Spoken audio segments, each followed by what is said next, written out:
السلام علیکم. ان الحمد للہ نحمده ونستعینه ونستغفره ونعوذ باللہ من شرور انفسنا ومن سیئات اعمالنا من يهده الله فلا مضل له ومن يضلل فلا هادي له. اشهد ان لا اله الا الله وحده لا شريك له واشهد ان محمدا عبده ورسوله. اما بعد فإن خير الحديث كتاب الله وخير الهدي هدي محمد صلى الله عليه وسلم وشر الأمور محدثاتها وكل محدثة بدعة وكل بدعة ضلالة وكل ضلالة في النار. رمضان کا بابرکت مہینہ اپنے اختتام کو پہنچ چکا ہے. یہ وہ عظیم مہینہ ہے جو رب کی طرف سے رحمتوں اور برکتوں کا مہینہ تھا، اور یہ وہ سیزن ہے جو نیکیوں کا سیزن تھا. ایسا سیزن بار بار نہیں آتا. خوش نصیب ہیں وہ لوگ جن کو اللہ تبارک و تعالی نے رمضان کے مقدس مہینے میں عبادت کرنے کی توفیق بخشی، اور بد نصیب ہیں وہ لوگ جن کی زندگی میں رمضان کا مہینہ آیا لیکن اس سے فائدہ نہیں اٹھا سکے. ایسے لوگوں کے بارے میں نبی علیہ الصلاۃ والسلام فرماتے ہیں: رغم انف رجل دخل علیہ رمضان ثم انسلخ قبل ان یغفر له، کہ وہ آدمی ذلیل و رسوا ہو جس کی زندگی میں رمضان آیا لیکن اس کے گناہ معاف نہ ہو سکے.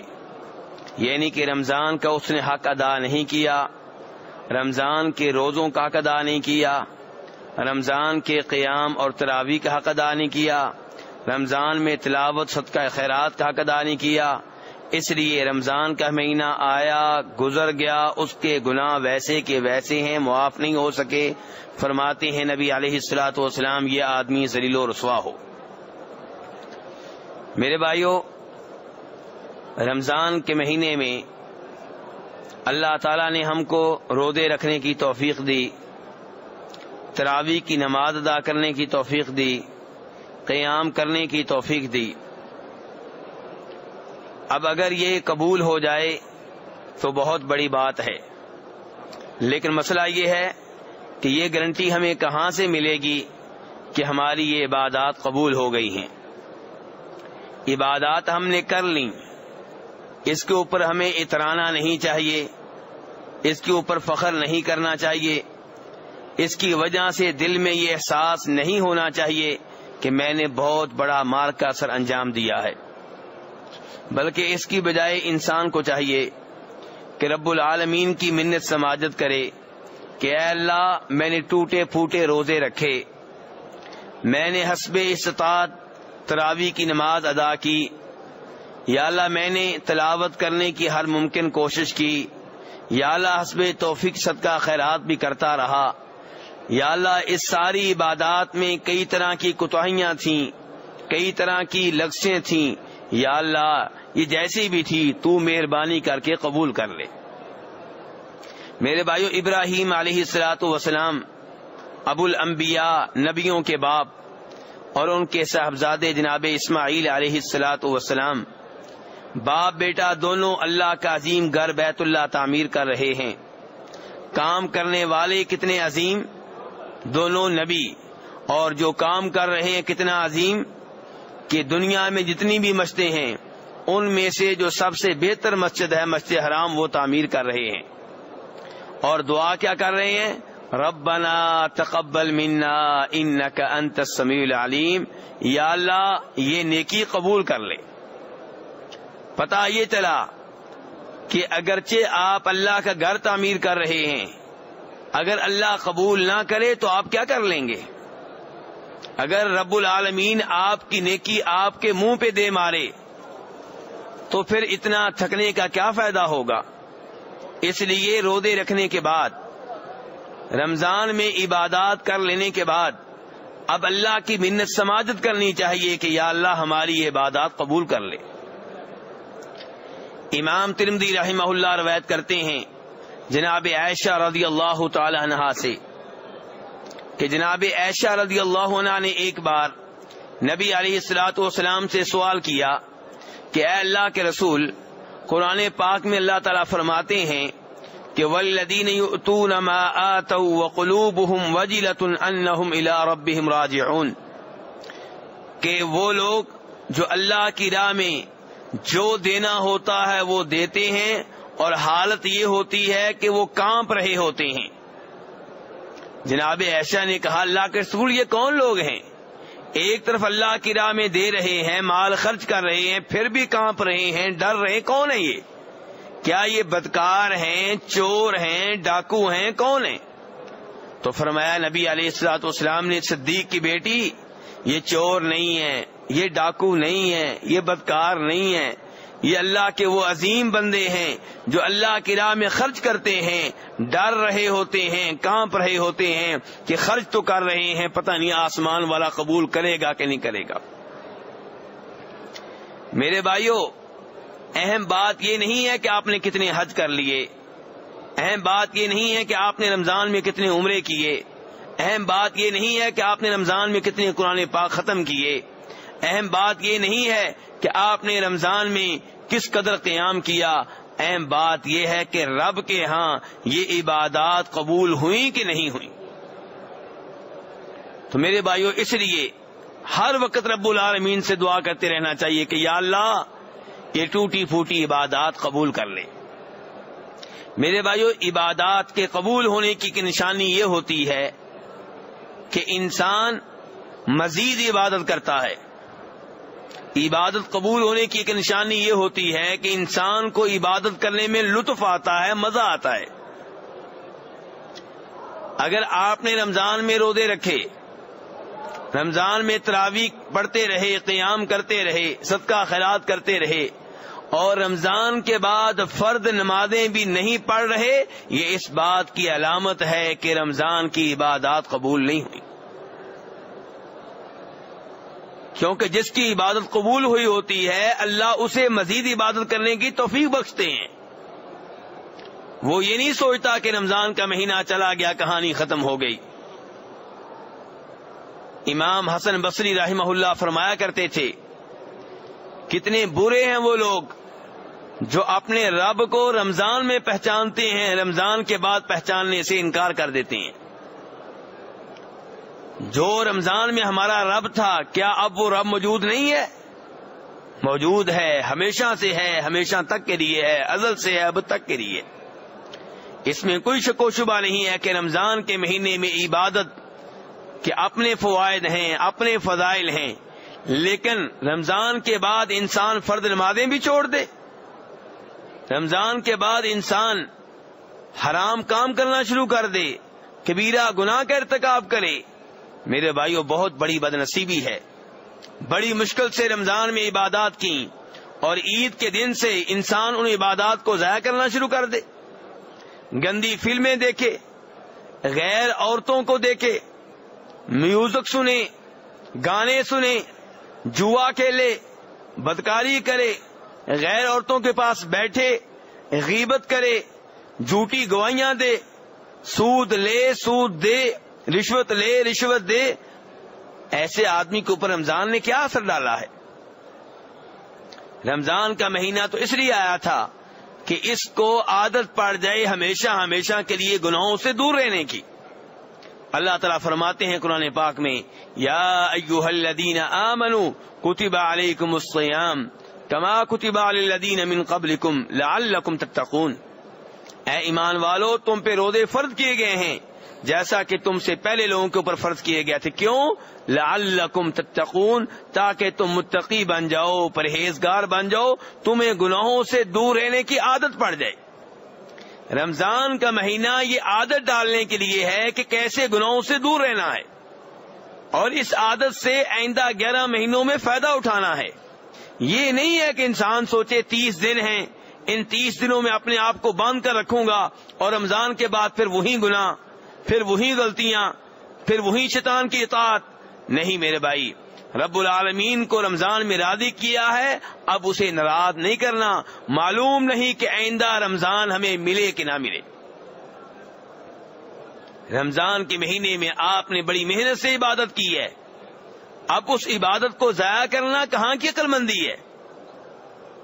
آپ نے اتنی مشکل سے روزے رکھے، فجر سے لے کے مغرب تک آپ بھوکے پیاسے رہتے رہے، اپنی بیگم سے بھی تعلقات قائم نہیں کیے، اتنی محنت کی آپ نے، رات کی نیند قربان کی، رات کو قیام کرتے رہے، تلاوت کرتے رہے، آپ کے پاس مال تھا، بڑا قیمتی مال تھا، دل آپ کا چاہتا تھا کہ اس سے بچوں کے لیے پلاٹ خرید لوں، کوئی ایک اور کاروبار شروع کر لوں، لیکن نہیں، آپ نے وہ اللہ کی راہ میں لگا دیا. اب اسے ضائع کرنا میرے بھائیو یہ بہت بڑی بیوقوفی ہے. رمضان کے روزے ختم ہوئے، لیکن اس کا مطلب یہ نہیں ہے کہ روزے ختم ہو گئے. رمضان کے روزے ختم ہوئے ہیں، روزے ختم نہیں ہوئے، رمضان کے بعد بھی روزے رکھنے ہیں. چنانچہ جناب ابو ایوب انصاری رضی اللہ تعالی عنہ میزبان رسول علیہ الصلوۃ والسلام روایت کرتے ہیں کہ فرمایا نبی علیہ الصلوۃ والسلام نے، من صام رمضان ثم اتبعہ ستا من شوال کان کصیام الدہر، کہ جو آدمی رمضان کے روزے رکھے اور اس کے بعد شوال کے مہینے کے 6 روزے رکھے تو اجر و ثواب کے لحاظ سے وہ ایسے ہے کہ جیسے اس نے پورا سال روزے رکھے ہیں، پورا سال. دوسری حدیث میں آپ وضاحت کرتے ہیں کہ ایک نیکی 10 کے برابر ہوتی ہے. یہ اللہ کا کرم ہے. جب ہم گناہ کرتے ہیں اللہ اس کے بارے میں ایک گناہ ہی لکھتے ہیں، لیکن جب ہم ایک نیکی کرتے ہیں تو 10 نیکیاں لکھی جاتی ہیں. اللہ کا کرم ہے، اللہ کی مہربانی ہے. اب ہم نے رمضان کے 30 روزے رکھے تو 30 کو 10 سے ضرب دیں کتنے بنے؟ 300. اور شوال کے 6 روزے رکھیں گے، ان 6 کو 10 سے ضرب دیں تو 60. 360 دنوں کے روزے ہو گئے اگر آپ رمضان کے بعد 6 روزے اور شوال کے مہینے میں رکھ لیں. شوال کے 6 روزے بڑی عظیم عبادت ہیں. یہاں پہ ایک وضاحت کر دوں، کچھ علماء کرام نے کہا ہے کہ شوال کے روزے رکھنا مکروہ ہیں. حالانکہ حدیث بالکل صحیح ہے، مسلم شریف کی حدیث ہے، لیکن ان علماء کرام تک شاید حدیث نہیں پہنچ سکی، کیونکہ دین کا سارا علم صرف نبیوں کے پاس ہوا کرتا ہے. نبیوں کے علاوہ جتنے بھی علماء کرام ہیں وہ معصوم نہیں ہیں، وہ نبیوں کی طرح کامل اور مکمل نہیں ہیں. ضروری نہیں کہ ان کے پاس ایک ایک حدیث ہو، ان سے غلطی ہو سکتی ہے. اسی لیے چند علماء کرام سے غلطی ہوئی، انہوں نے کہا کہ شوال کے مہینے کے 6 روزے رکھنا مکروہ ہیں. کیوں جی؟ کہنے لگے اس لیے کہ پہلے رمضان کے بعد میں 6 رکھیں گے تو عام آدمی سمجھے گا کہ شاید یہ بھی فرض ہیں جبکہ فرض نہیں ہے. میرے بھائی حدیث نبی علیہ الصلوۃ والسلام کی واضح ہے کہ رمضان کے بعد شوال کے 6 روزے رکھنے چاہیے، اور یہ آپ کا شبہ ہے کہ لوگ سمجھیں گے کہ شاید یہ بھی فرض ہے. اس شبے کی وجہ سے حدیث کو نہیں چھوڑا جا سکتا. تو نبی علیہ الصلوۃ والسلام کا فرمان ہر عالم دین کے قول اور فتویٰ سے مقدم ہے. اللہ تعالیٰ اس لیے فرماتے ہیں یا ایھا الذین آمنوا لا ترفعوا اصواتکم فوق صوت النبی، کہ اے ایمان والو نبی علیہ الصلوۃ والسلام کی آواز سے کسی کی آواز اوپر نہ ہونے دو. نبی علیہ الصلوۃ والسلام کی آواز کیا ہے؟ آج آپ کی احادیث، آپ کے فرامین، آپ کے اقوال، یہ آپ کی آواز ہیں. اور آپ کی حدیث کے اوپر کسی کے فتوے کو مقدم نہیں کرنا، کسی کے قول کو مقدم نہیں کرنا، کسی کی رائے کو مقدم نہیں کرنا، کسی شبے کو آپ کی حدیث سے بڑھ کے ترجیح نہیں دینی. تو اس لیے شوال کے 6 روزے رکھنے چاہیے.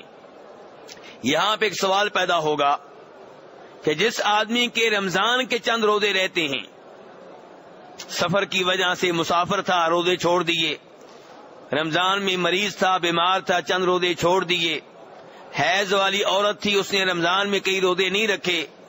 اب ظاہر ہے ان روزوں کی قضا دینی ہے، لیکن ان کی قضا دینے سے پہلے کیا شوال کے روزے رکھ سکتے ہیں؟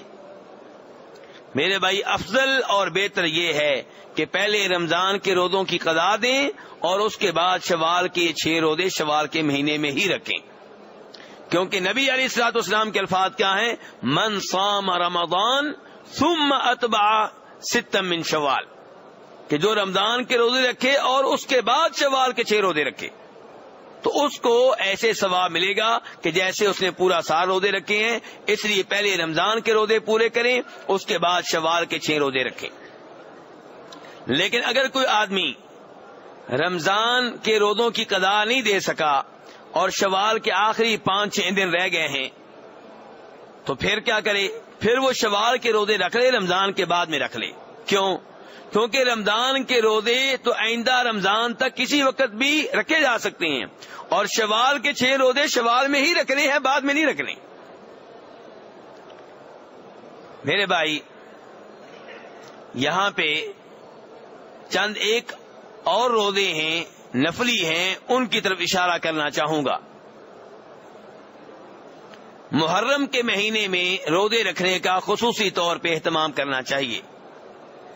جناب ابو ہریرہ روایت کرتے ہیں, فرمایا نبی علیہ الصلوۃ والسلام نے کہ رمضان کے روزوں کے بعد جن روزوں کی سب سے زیادہ اہمیت اور فضیلت ہے وہ محرم کے روزے ہیں, اور خصوصاً میرے بھائیوں 10 محرم کا روزہ. جناب ابو قتادہ روایت کرتے ہیں, مسلم شریف کی حدیث ہے, فرمایا نبی علیہ الصلوۃ والسلام نے کہ 10 محرم کا روزہ رکھنے سے 1 سال کے گناہ معاف ہو جاتی ہیں. روزہ 1 دن کا اور گناہ معاف ہوتے ہیں 1 سال کے. رب کی رحمت دیکھیے, رب العالمین نے تو ہمیں معاف کرنے کے لیے چھوٹی چھوٹی چیزیں رکھی ہوئی ہیں. کوئی معافی حاصل کرنے والا ہو, کوئی گناہ بخشوانے والا ہو, تو یہاں پہ کتنی بڑی فضیلت ہے کہ 1 روزہ رکھیں 10 محرم کا, تو اس سے آپ کے 1 سال کے گناہ معاف ہو جائیں گے. اور یہاں پہ افسوس سے کہوں گا کہ مسلمانوں نے, آپ کا کلمہ پڑھنے والوں نے آپ کے دین کے ساتھ بہت برا سلوک کیا ہے. 10 محرم روزہ رکھنے کا دن تھا, لیکن مسلمانوں نے کیا کر دیا؟ 10 محرم کو سبیلیں لگاتے ہیں, شربت کی سبیلیں, دودھ کی سبیلیں. کیوں بھائی؟ یہ تو روزے کا دن ہے, سبیلیں کیوں لگی ہوئی ہیں؟ چاہیے یہ تھا کہ دن کے ٹائم پانی نظر نہ آئے تاکہ لوگ سارے کے سارے روزے کی حالت میں ہوں. ہاں شام کے ٹائم سبیلیں لگیں افطاری کے لیے, لیکن 10 محرم کو کیا ہو رہا ہے عام طور پہ؟ صبح سے شام تک فری میں دودھ ملے گا, فری میں شربت ملے گا. یہ تو لوگوں کو ترغیب دی جا رہی ہے کہ آپ روزہ نہ رکھیں, بلکہ وہ دن شرک کا دن بنا دیا گیا. اس دن یا حسین مدد کے نعرے لگتے ہیں, یا علی مدد کے نعرے لگتے ہیں, گھوڑے کی پوجا کی جاتی ہے, تعزیہ کے جلوس نکالے جاتے ہیں. یہ سارے کام یا شرک بنتے ہیں یا بدعت بنتے ہیں. تو میرے بھائیو, اسلام میں 10 محرم کا دن کون سا دن ہے؟ روزہ رکھنے کا دن ہے. ان بدعات سے خود بھی دور رہیں, اپنے بچوں کو, گھر والوں کو, محلے داروں کو بھی ان بدعات سے دور رکھیں. یہاں یہ بات ذہن میں رہے کہ مسلم شریف کی حدیث ہے, جناب عبداللہ ابن عباس رضی اللہ عنہما فرماتے ہیں کہ نبی علیہ الصلوۃ والسلام نے 10 محرم کا روزہ رکھا اور رکھنے کا حکم دیا. پھر آپ کو پتا چلا کہ اس دن تو یہودی بھی روزہ رکھتے ہیں, تو آپ نے فرمایا آئندہ سال میں 9 محرم کا روزہ رکھوں گا. کس طریقے کا روزہ میرے بھائیو؟ کیوں؟ یہودی 10 محرم کو رکھتے ہیں تو کیا ہو گیا؟ ہاں, مسلمان کا کام ہے کہ ان امور سے اجتناب کرے جو یہودیوں کے ساتھ خاص ہیں, عیسائیوں کے ساتھ خاص ہیں. یہودیوں عیسائیوں کی مشابہت کی اجازت نہیں ہے. وہ داڑھی مونڈتے ہیں تو ہمیں داڑھی مونڈنے کی اجازت نہیں ہے. یہودیوں کے وہ سارے کام جو مخصوص ہیں ان کے ساتھ, جو ان کے قومی تہوار ہیں, قومی نشانات ہیں, قومی اقوال ہیں, قومی چیزیں ہیں, مذہبی چیزیں ہیں, ان میں مسلمانوں کو ان کی پیروی سے اجتناب کرنا چاہیے. مثلا عیسائی ہیں, عیسائی لوگ جو ہیں وہ جناب عیسیٰ علیہ الصلوۃ والسلام کے یوم پیدائش کو بطور جشن, بطور تہوار کے مناتے ہیں, جسے وہ کیا نام دیتے ہیں؟ Christmas day. اب مسلمان کو یہ زیب نہیں دیتا کہ یہ بھی ان کی طرح اپنے نبی علیہ الصلوۃ والسلام کے یوم پیدائش کو بطور تہوار منائے. اگر آپ یہ کام کریں گے تو ان کی مشابہت ہو گئی. تو نبی علیہ الصلوۃ والسلام نے جب دیکھا کہ یہودی 10 محرم کا روزہ رکھتے ہیں, حالانکہ نیکی کا کام ہے, آپ نے کہا میں 9 محرم کا رکھوں گا, یہ نہیں کہ آئندہ سال 9 کا بھی 10 کا بھی, تاکہ ہم میں اور ان میں فرق رہے. وہ الگ بات ہے کہ نبی علیہ الصلوۃ والسلام آئندہ سال آنے سے پہلے پہلے فوت ہو گئے اور 9 محرم کا روزہ نہیں رکھ سکے، لیکن تعلیمات آپ نے دے دی. تو اب مسلمان کو چاہیے کہ 9 محرم کا روزہ بھی رکھے، 10 محرم کا روزہ بھی رکھے. میرے بھائیو، ایسے ہی یوم عرفات کا روزہ رکھنا، اس کی بھی بہت زیادہ اہمیت ہے. یوم عرفات کس طریق کو کہتے ہیں جی؟ 9 ذی الحجہ کو، 9 ذی الحجہ کو یوم عرفات کہتے ہیں. اس دن کا روزہ بھی رکھنا چاہیے. یہاں پہ بھی حدیث مسلم شریف کی ہے. جناب ابو قتادہ کہتے ہیں کہ نبی علیہ الصلوۃ والسلام نے فرمایا کہ جو یوم عرفات کا روزہ رکھے، مجھے امید ہے کہ اللہ تعالیٰ اس کے 2 سالوں کے گناہ معاف کر دیں گے، 1 سال پہلے کے 1 سال بعد کے. اللہ اکبر. میرے بھائیو، کتنے عظیم فضائل ہیں. اللہ تبارک تعالیٰ کی رحمت کتنی وسیع ہے. ہم تو مائل بکرم ہیں، کوئی سائل ہی نہیں، راہ دکھلائیں کسی کو راہ روے منزل ہی نہیں. رب العالمین کی رحمت آپ کو دعوت دے رہی ہے کہ گناہ بخشوا لو. حاجی لوگ حج کے لیے آئے، آپ نہیں آ سکے، آپ کے پاس مالی لحاظ سے یا جسمانی لحاظ سے حج کرنے کی طاقت نہیں تھی، کوئی بات نہیں، آپ یوم عرفات کا روزہ رکھ لیں اور 2 سال کے گناہ معاف کروا لیں اللہ تعالیٰ سے. لیکن جو حاجی ہے اس کے لیے افضل یہ ہے کہ وہ یوم عرفات کا روزہ نہ رکھے، کیونکہ نبی علیہ الصلوۃ والسلام نے دوران حج اس دن کا روزہ نہیں رکھا تھا. میرے بھائیو، ایسے ہی ہر مہینے میں 3 روزے رکھنا، 13، 14، 15 تاریخ کو، اسلامی مہینے کی 13، 14، 15 تاریخ کو روزے رکھنا، یہ بھی نبی علیہ الصلوۃ والسلام کی سنت اور آپ کا فرمان ہے. جناب ابو ہریرہ فرماتے ہیں رضی اللہ تعالیٰ عنہ کہ نبی علیہ الصلوۃ والسلام نے مجھے وصیت کی تھی کہ ہر مہینے میں 3 روزے رکھنا. ایسے ہی نبی علیہ الصلوۃ والسلام، ترمذی شریف کی حدیث ہے، سوموار اور جمعرات کا روزہ رکھا کرتے تھے. سوموار اور جمعرات کا روزہ رکھتے تھے اور آپ فرمایا کرتے تھے کہ میں چاہتا ہوں کہ میرے اعمال رب کے سامنے پیش ہوں تو اس وقت میں روزے کی حالت میں ہوں. کیونکہ آپ نے فرمایا سوموار اور جمعرات کو ہمارے اعمال اللہ کے سامنے پیش ہوتے ہیں. کس کے سامنے پیش ہوتے ہیں؟ نبی علیہ السلام کے سامنے نہیں. ایسی کوئی صحیح حدیث نہیں ہے جس میں یہ آتا ہو کہ نبی علیہ الصلوۃ والسلام کے سامنے امت کے اعمال پیش کیے جاتے ہیں. ہاں، اللہ کے سامنے اعمال پیش کیے جاتے ہیں سوموار کو اور جمعرات کو. تو آپ نے فرمایا میں سوموار جمعرات کا روزہ اس لیے رکھتا ہوں تاکہ جب میرے اعمال اللہ کے سامنے پیش ہوں تو میں روزے کی حالت میں ہوں. تو کہنے کا مطلب یہ ہے میرے بھائی، خلاصہ کلام یہ ہے کہ رمضان کا مہینہ ختم ہوا لیکن روزے ختم نہیں ہوئے. پورے سال وقتاً فوقتاً روزے رکھتے رہنا چاہیے. نبی علیہ الصلوۃ والسلام نفلی روزوں کا بہت اہتمام کیا کرتے تھے، آپ کے صحابہ کرام بھی بہت اہتمام کرتے تھے.